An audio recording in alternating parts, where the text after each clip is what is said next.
Hi, good evening. I'm the last one. I am the psychologist who will talk about the brain, one of my biggest passions. So I'm not your usual psychologist because you might ask yourself, okay, what is a psychologist doing at a corporate event? Well, I used to be one of you, as we corporate dropouts call it, the suits. I used to be one of the suits. As my first 10 years of my career, I've spent in corporate until the necessary evil happened. And I think that we all are confronted some moment in our lives with a crisis. In my case, that was a burnout, a pretty big one, pretty nasty. But it was a necessary evil for me to step into what Jacques put out so beautifully, to really step into my purpose and to really understand um, that I can really make a difference in the world by sharing the knowledge that I've learned about our brains and how we can protect ourselves from burnout, but also how we can become unstoppable, how we can enhance our performance. So that's a bit the story that I'm going to share with you, the story of our brain. And before we dive in, I want to share with you some facts about our brain because we were raised to believe that our brain is a very complicated matter and our brain is very dominant and rigid and we don't really control it. So, first fun fact of our brain is that it is a massive energy consumer. Our brain consumes up to 20% of our total body mass. 20%. So, although our brain only is 2% of our total body mass, it consumes 20%, which means that our brain is being challenged to be very efficient. And this is where brain hacking comes into play because this is what makes it so interesting. A second fun fact about our brain is that the part of your brain that makes the actual decisions, the executive part of your brain, is in a constant state of panic as the default mode. So every time that you are sold, oh, I made a decision based on rational behavior, that is, from a neuropsychological point of view, total BS. Yes. And then a third fun fact about our brain is our brain affects our behavior. And the thing with the behavior is that 80% of that impact comes from a subconscious level, meaning we are totally and utterly not aware of it. Right, so I can see the panic in your eyes, where we make decisions based from a place of total chaos and panic. That it is very energy consuming, so our brain can be very draining. And then to make matters even worse, it all happens from a subconscious level, so basically we don't control it, so basically we're all fucked. And this is where I come in, the wizard, the psychologist, who will spread some magic dust and some wisdoms so you can be on your way and still find a way to hack your brain so it does not play games with you anymore. Because here's another good thing about our brain. Our brain is a tool. It is a machine. And it is our mind that can operate it. And that's exactly where, for me, the juju is. This is where the magic happens. Because what I want to share are 3 rules of play that can help you to navigate that brain. Okay? So let's go back to the fact that 80% of what we do is from a subconscious level, and yet 70% of our brain is under our control. So how does that work? How do we bridge that? It's very simple, with love and care from Dr. Feelgood, and it's called Through Emotions. Something we do not like, something that we dismiss, something that is often uncomfortable. We fight with emotions. We ignore them. We push them. We try to get over ourselves. We do not have a very love and caring relationship with emotions. And yet, here I am, standing and talking to you, telling you that the key, the magic dust, is in your emotions. And this is how it works. So because your brain is an energy consumer, your brain is being challenged to be efficient. So how does that work? Your brain will recognize patterns. And the moment that your brain will recognize patterns, meaning the moment that certain behaviors and certain thoughts are being repeated, it will go into the automated zone, meaning your subconscious. And your emotions are your messengers. Your emotions will make you aware of what program is running in your subconscious brain. So, when we feel sad, when we feel frustrated, when we feel angry, what do we usually do? We try to control the environment and we try to look for the cause of our sadness and our frustration outside of ourselves. Something or someone made me very pissed off. Something or someone made me very sad. And this, my dear audience, you know, is not always sustainable. It does not help. And here's another fun fact about your brain. Your brain does not have direct access to reality. Facts are meaningless to your brain. So what does that mean? Because your brain does not have direct access to reality, everything that we perceive as reality is an internalization. Point, pause, reflect, process.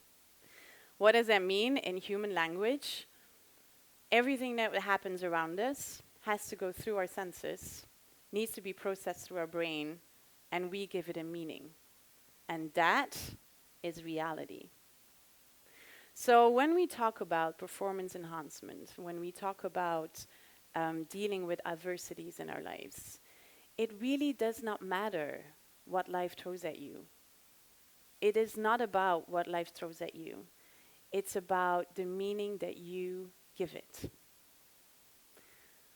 Are we still there? Good, because this is where the magic happens. So, as I said, and as I promised to these beautiful founders, I'm going to share with you 3 rules in how you can hack your brain when you feel adversity.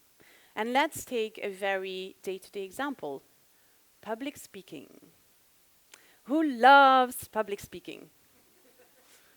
4 people, 5 people. All right, I think that's like 1%, or maybe, Okay, public speaking. So, how can we hack our brain to enjoy public speaking? First of all, training helps. But how can we hack our brain? Well, there's 3 rules that I want to explain to you. The first one is, your brain will always pull you back to what it knows. Okay? This is why practice makes perfect. So what happens in your brain? Your brain, as I said, is in a constant state of panic. Why? Because your brain is designed to protect you. So every time that your brain is being confronted with something that it doesn't know, it's gonna freak out. And it's gonna say, oh no, you don't. That is risky behavior. We are not going to support you. So we're going to make you feel nauseous and sweaty and everything so that you can become aware that that is not the right path to take because, hello, this is unknown territory. Okay? So, coming back to public speaking, practice makes perfect. The more you practice, the more you make yourself familiar with how you are while talking in front of an audience, your brain will learn, oh, this is actually pretty neat. We like it. Okay. Now, I can hear you think, like, of course, Ines, like, duh, tell us something new. And I know that taking those first steps, the actual doing, is a big thing, you know, because once you get going, it's like going to the gym. Once you start doing it, you actually start to love it. So how do we get there? How can we take those first steps without having to suffer and feeling guilty and judging ourselves and like pulling ourselves together? Very simple. This is where the second rule of play comes in, and that is your brain will always move you away from pain and towards pleasure. Okay? So this is where it gets really interesting. So imagine that you have a public speaking assignment. This is what most people do. Oh my God, I have to speak in public. Oh my God, I'm gonna fuck up. Whew, how do I do this? Okay, I need to coach, I need to do this, I need to do that, I need to do all that of things. While you are being very practical and figuring things out how you can nail it, this is what happens in your brain. Oh my God, he's going for public speaking. Ooh, he does not like it. That means that it's going to be painful. We cannot allow this to happen. We cannot allow and support this behavior. So the moment that you set foot on stage, your brain is going to say, nuh-uh, you said this was pain. You said this is going to be a potential danger. So we are not going to help you and support you in going on stage and being your natural self. So we're going to make you nauseous, we're going to make you sweat, you're going to feel very uncomfortable, and eventually you will quit because this is pain. And the reason why that is because you've associated public speaking with a lot of emotions that your brain associates with pain. So if you want your brain to collaborate with you, if you want public speaking to become this amazing, awesome activity where you get really good at and you actually enjoy, you need to start talking about it and to yourself as the most pleasurable thing you've ever experienced in your life. And that is how you can help your brain to support you in your behavior, to do a public speaking event very naturally. That was rule number 2. Now, rule number 3. Your brain does not know the difference between what is real and what is imaginary. So this whole myth about the Sunday blues that I hear about when people come to my office, like on Sunday I feel so stressed, I have, short of breath and I'm super nervous. And that's usually because you're already at your job. You're no longer in the weekends.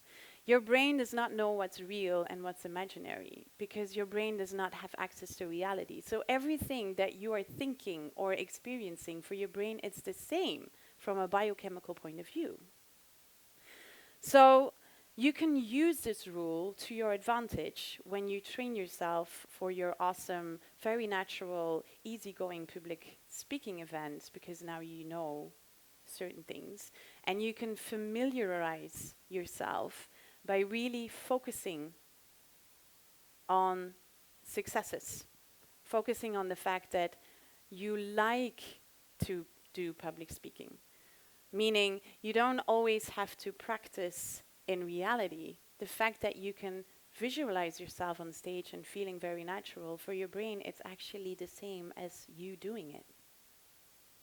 So those are my 3 brain hacks that I wanted to share with you that hopefully will change your life every time that you are confronted with an adversity. And instead of trying to fix everything that is not working, I would invite you to have a conversation with it. Because now you've learned that in your emotions lies the key to unfolding. Because your emotions are making you aware of the thought patterns that are active in your brain. And once you have identified that, you can use the 3 brain hacks that I shared with you so you can take those steps and not suffer while moving forward. Thank you.